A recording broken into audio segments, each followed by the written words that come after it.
সিরিজের দ্বিতীয় টেস্টটা যেন হয়ে দাঁড়িয়েছে বাংলাদেশের জন্য মান বাঁচানোর লড়াই।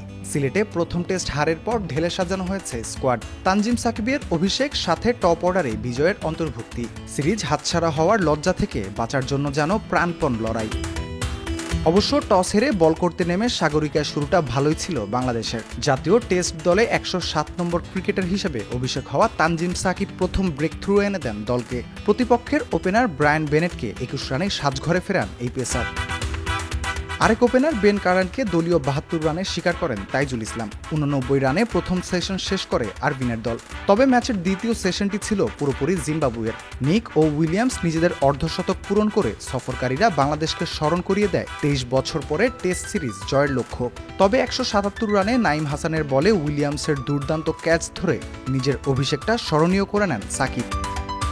ম্যাচের তৃতীয় সেশনে পুরোপুরি ঘুরে দাঁড়ায় বাংলাদেশ। প্রথম নাঈম হাসানের ম্যাজিক, এরপর একে একে তাইজুলের শিকার মাদেভরে, মাসাকাজ্জা ও নাভারা।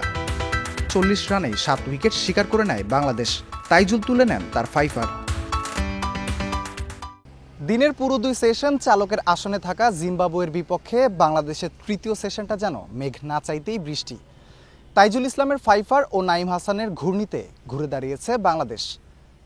ব্যাটিংয়ের ধৈর্যের পরীক্ষা দিতে বাংলাদেশের প্রয়োজন আর মাত্র একটি উইকেট, আর সেটা দিনের শুরুতেই করতে চাইবে নাজমুল হাসান শান্তর দল। রাফিউল ইসলাম রাতুল, দেশ টিভি, চট্টগ্রাম।